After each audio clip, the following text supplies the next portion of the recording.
Bonjour et bienvenue. Aujourd'hui, on va s'intéresser à un système financier qui fonctionne sur un principe complètement différent de ce que la plupart d'entre nous connaissent. Imaginez un peu, une banque où les taux d'intérêt n'existent tout simplement pas.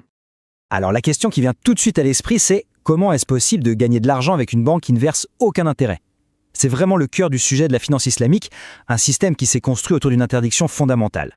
Cette interdiction, c'est celle du riba. Ça veut dire que les comptes d'épargne classiques avec un taux fixe, ça n'existe pas. À la place, tout le système est basé sur une idée de partenariat et de partage des risques. Alors voyons un peu comment ça marche en pratique. Ok, voilà notre programme. On va d'abord bien comprendre le défi que représente cette absence d'intérêt. Ensuite, on découvrira 3 solutions vraiment ingénieuses. On les mettra côte à côte pour bien voir les différences. Et pour finir, on verra quelle est la grande idée, la philosophie derrière tout ça. Alors la première solution et la plus directe, c'est ce qu'on appelle le modèle de mandat ou wakala. C'est une méthode très utilisée par exemple dans le système bancaire en Iran. Pour faire simple, c'est comme si la banque devenait un gestionnaire de fonds. Elle utilise son savoir-faire pour trouver les bons investissements et les gérer pour le compte du déposant. Le fonctionnement est donc assez clair. Le déposant apporte l'argent, la banque en tant qu'agent investit cet argent dans des projets rentables. Ensuite, elle prélève sa commission, qui a été fixée à l'avance, et tout le reste des bénéfices est reversé au déposant. C'est un contrat de service en quelque sorte.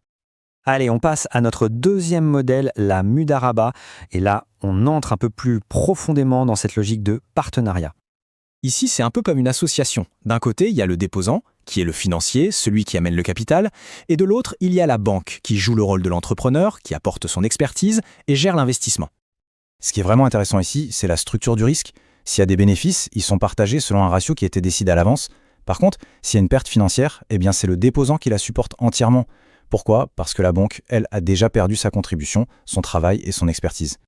Et on arrive à la troisième solution, la musharaka. Là, on atteint le plus haut niveau de partenariat. On peut dire que la banque et le déposant sont vraiment dans le même bateau. Il s'agit d'une véritable co-entreprise. Les deux parties mettent la main à la poche en apportant chacune une partie du capital. Donc le point crucial à retenir ici, c'est que le risque est directement lié à l'apport en capital.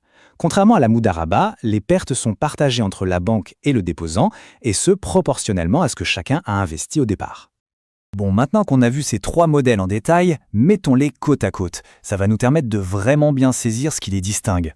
Ce tableau résume tout ça parfaitement. On voit bien l'évolution. On part d'une relation assez simple de prestataire de services avec la wakala pour aller vers une association où la banque apporte son expertise avec la mudaraba et enfin une véritable copropriété avec la musharaka.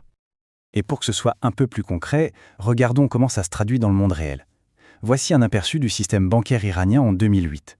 On voit que les dépôts d'investissement à court et long terme représentaient la grande majorité des ressources des banques. Ça montre que ce système peut fonctionner à très grande échelle. Alors qu'est-ce qu'il faut retenir de tout ça au fond ? C'est bien plus qu'une simple collection de produits financiers différents. C'est une vision, une philosophie. L'idée fondamentale, c'est de remplacer un système basé sur la dette et les rendements garantis par un système où les gains proviennent du risque partagé et de l'investissement dans l'économie réelle, dans des projets productifs. La relation change complètement, on n'est plus créancier et débiteur, on devient des partenaires. Et c'est ça le vrai changement de perspective. La question n'est plus « combien me doit-on ?», mais plutôt « qu'est-ce qu'on peut construire et créer ensemble ?» On passe d'une logique de prêt à une logique de collaboration. Et ça nous laisse avec une dernière réflexion. Est-ce que cette approche alternative, qui met l'accent sur le partenariat et le risque partagé, ne pourrait pas au final offrir des pistes pour un système financier mondial peut-être un peu plus stable ?